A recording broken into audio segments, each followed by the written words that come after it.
기자수첩 사건 사고 안수민입니다. 김해공항 환전소에서 무려 1,200만 원 상당의 현금이 순식간에 사라지는 사건이 발생했는데요. 알고 보니 외국인 자매가 일명 밑장 빼기 수법으로 현금을 훔쳐갔다고 합니다. 첫 번째 사건으로 전해드립니다.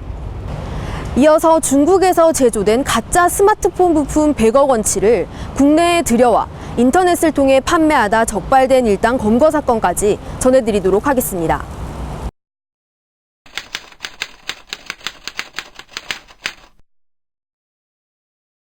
김해공항 환전소 앞 외국인 여성 2명이 보입니다. 이 여성들은 미화 200달러를 환전하면서 창구 직원에게 500달러짜리 유로화를 구경하고 싶다고 말했습니다. 직원은 아무 의심 없이 지폐 94장이 묶인 돈다발을 꺼내 보여줬습니다. 하지만 외국인 여성들이 떠난 뒤 500유로 19장, 한국돈 1,200만 원 상당이 감쪽같이 사라졌습니다. 뒤늦게 이 사실을 발견한 창구 직원이 경찰에 신고했고, 조사 결과 외국인 여성들이 도액 지폐를 구경하는 척하며 몰래 돈을 빼돌린 것으로 밝혀졌습니다.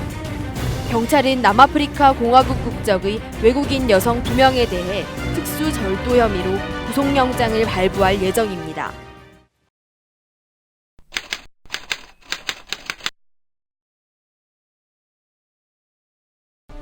건물 내부로 들어가자 방마다 상자들이 잔뜩 쌓여 있습니다. 상자 속을 보자 유명 휴대폰 업체들의 상표가 기입된 부품들이 한가득입니다. 53세 윤모 씨 일당이 중국에서 헐값에 제조된 가짜 스마트폰 부품을 국내에 들여온 겁니다. 이 부품들은 외국에 서버를 둔 인터넷 사이트를 통해 260여 곳의 사설 수리업체로 유통됐습니다. 이 같은 방식으로 지난해 10월부터 연간 20억 원 이상의 수입을 올리며 100억 원 상당을 유통한 것으로 드러났습니다.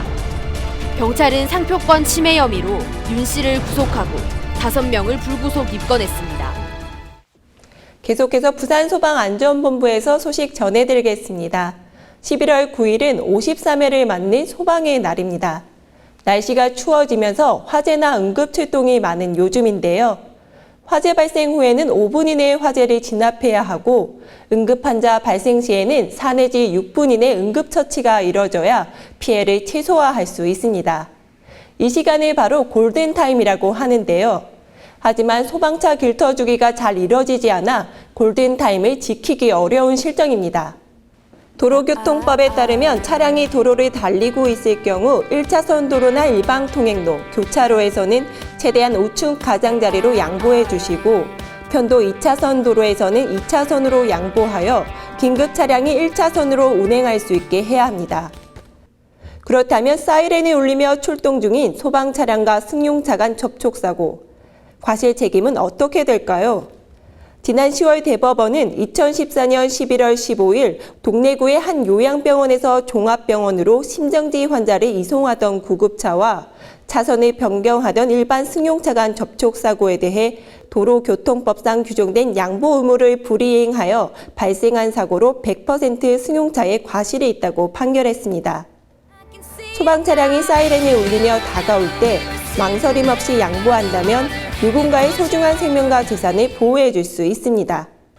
계속해서 부산경찰 SNS 소식 전해드리겠습니다. 72초 TV와 부산경찰이 만났다. 피해자 전담 경찰관은 치료비, 임시숙소 및 법률 서비스 지원뿐만 아니라 상담을 통한 심리치료, 예를 들면 나무 그림 검사를 통한 미술치료까지 연계하여 도와주는 경찰관입니다. 가정폭력 피해자를 위한 나무 그림 검사 미술치료도 제공하고 있는데요. 나무 그림 검사 미술치료는 미술 작업을 통하여 심리적, 정서적 갈등을 완화시켜 원만하고 창조적으로 의미 있는 삶을 살아갈 수 있도록 도와주는 심리치료법입니다.